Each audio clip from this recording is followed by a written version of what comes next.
Guys, welcome to another video. And as usual, before I get started, go ahead and smash that like and subscribe if you're new to this content. And to my current subscribers, I appreciate you guys more than you know. Let's just get right to it. So the Bitcoin price right now is roughly about 69,000. Ethereum is around at 3,800. And for those of you that actually been watching my videos, I know I don't talk much about options trading as it pertains to the stock market. I do a lot of options trading, but I'm trying to make this channel more of a crypto channel. But every now and then, I'm actually going to sprinkle in how to go ahead and get into options trading, because you don't have to really be chasing a lot of these memes. Yes, you can make a tremendous amount of money on memes, but at the same time, if you understand options trading, where you can open a few contracts and puts and calls, you can actually make a ridiculous amount of money, but there comes a tremendous amount of risk because you can't really time the market. And this is the reason why you got to be extremely diversified across either crypto as well as the stock market. You can put money in the S&P 500, and historically you can make roughly between 10 to 12% over a period of 10 years.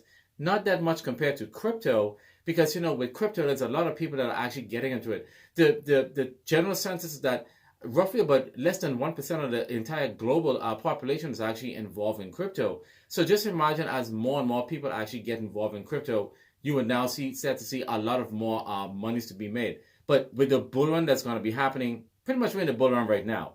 But a lot of people not really seeing the bull run that they've been hearing about, that a lot of people say, oh, you can make millions and millions. A lot of people are making millions on memes.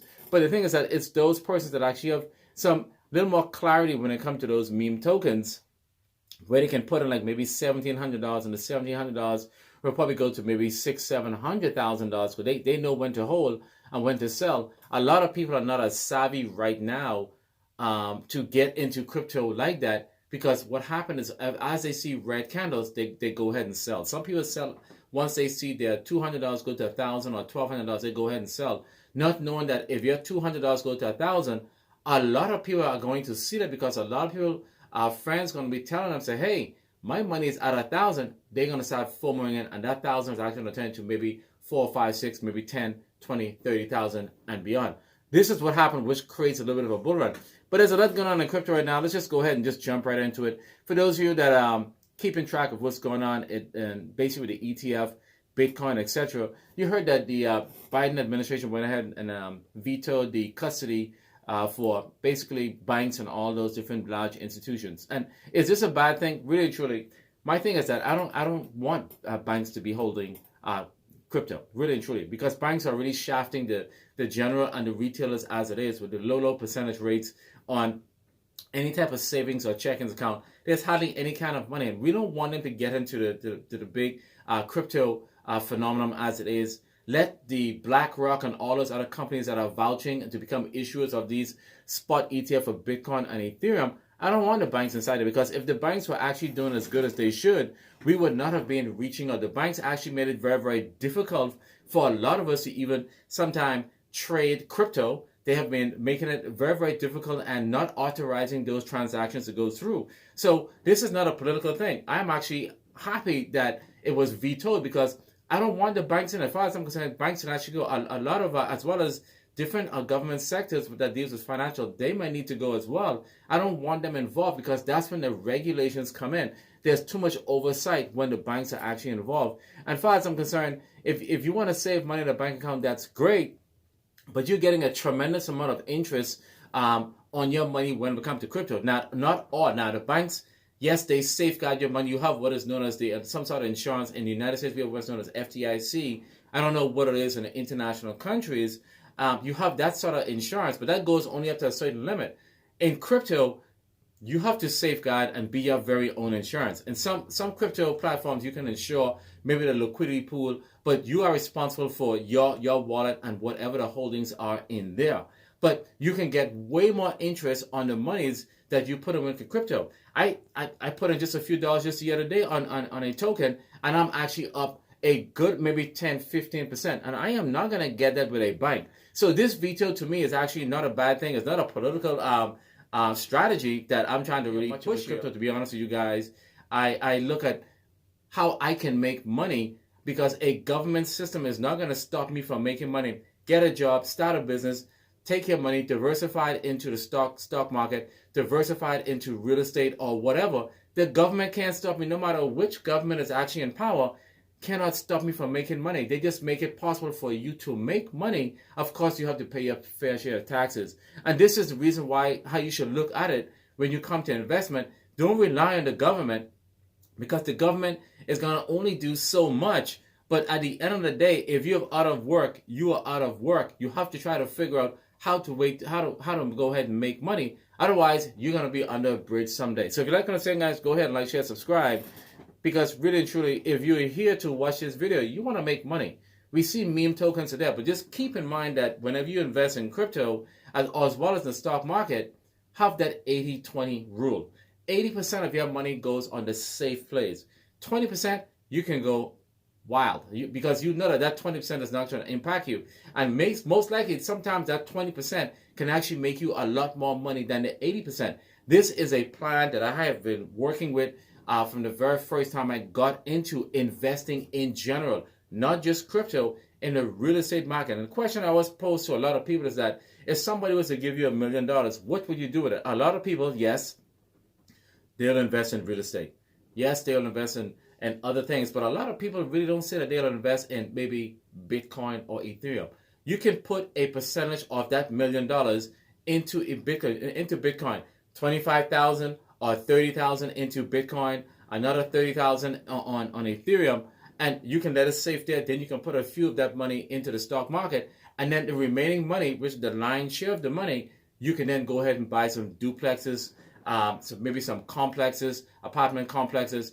Let the money work for you, so that when time to retire, you can sit back and you can actually travel the world while your money is working. So another thing that's happening is that the spot ETF fares, when I talk about fees and fares, is that Franklin Templeton actually disclosed the fees that they're going to be portraying or offering to a lot of the clientele that actually want to use their platform from a portfolio standpoint.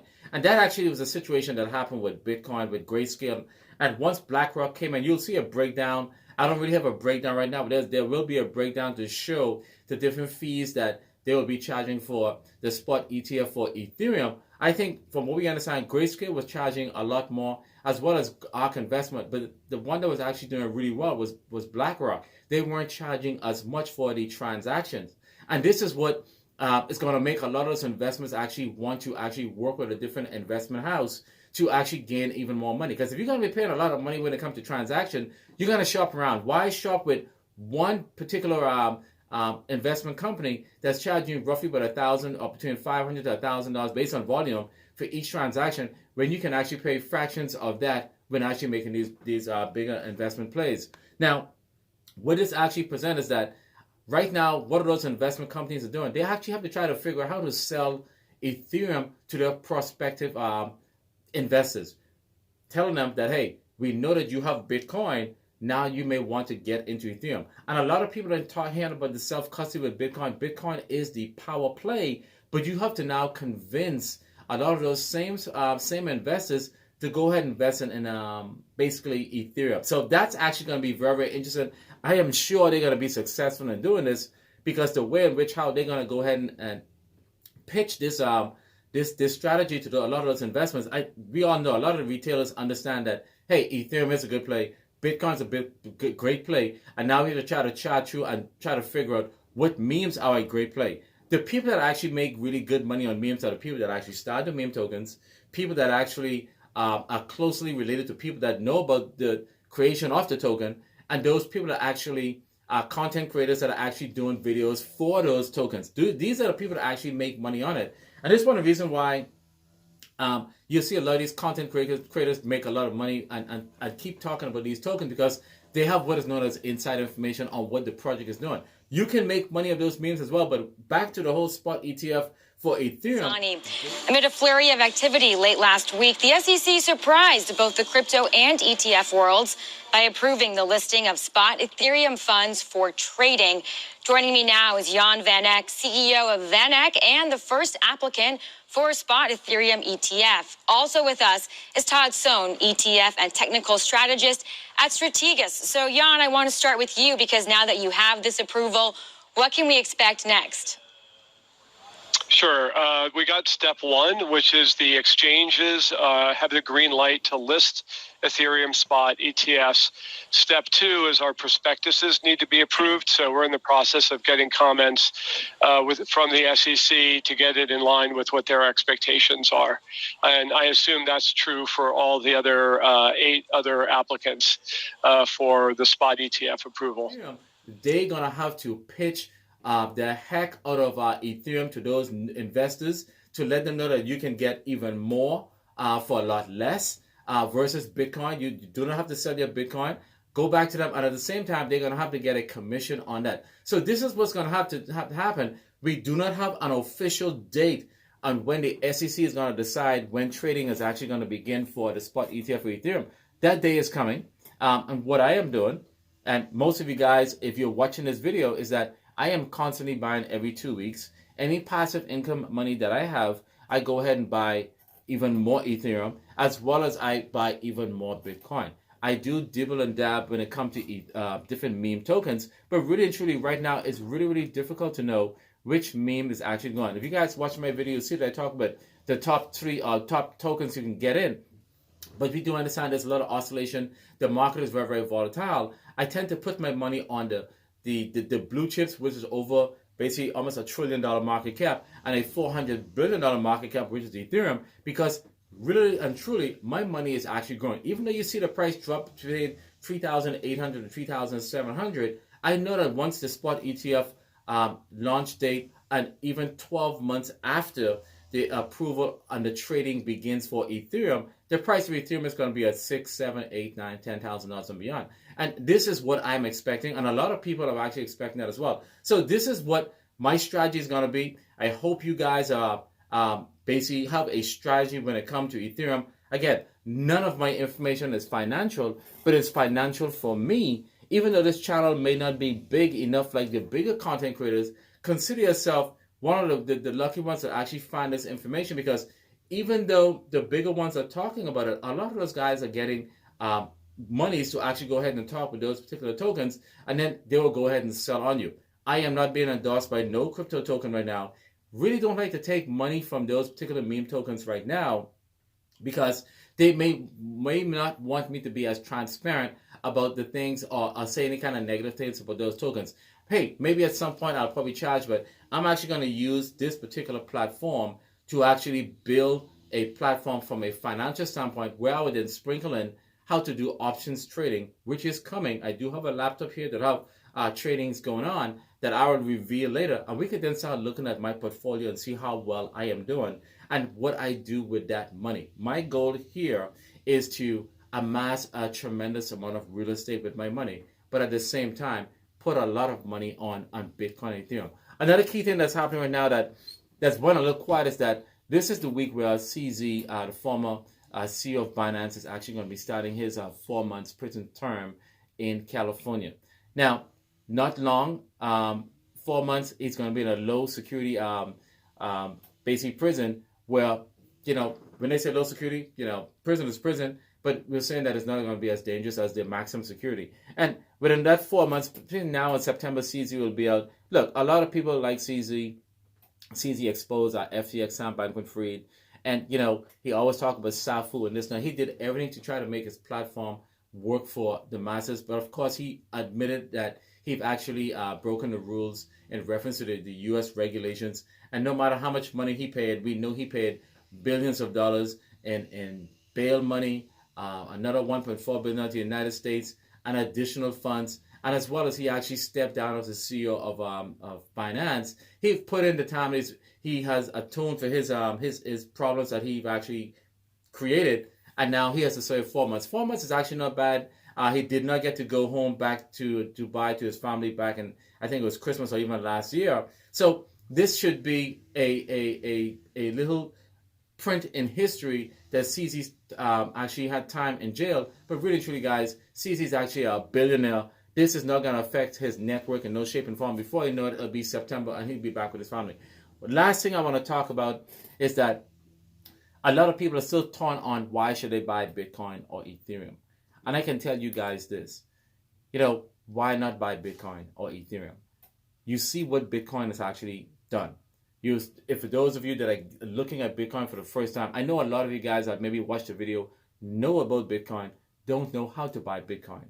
Where you can buy Bitcoin, for those of you that have a bank account, and again, none of the information is financial, you can create what is known as a Coinbase account.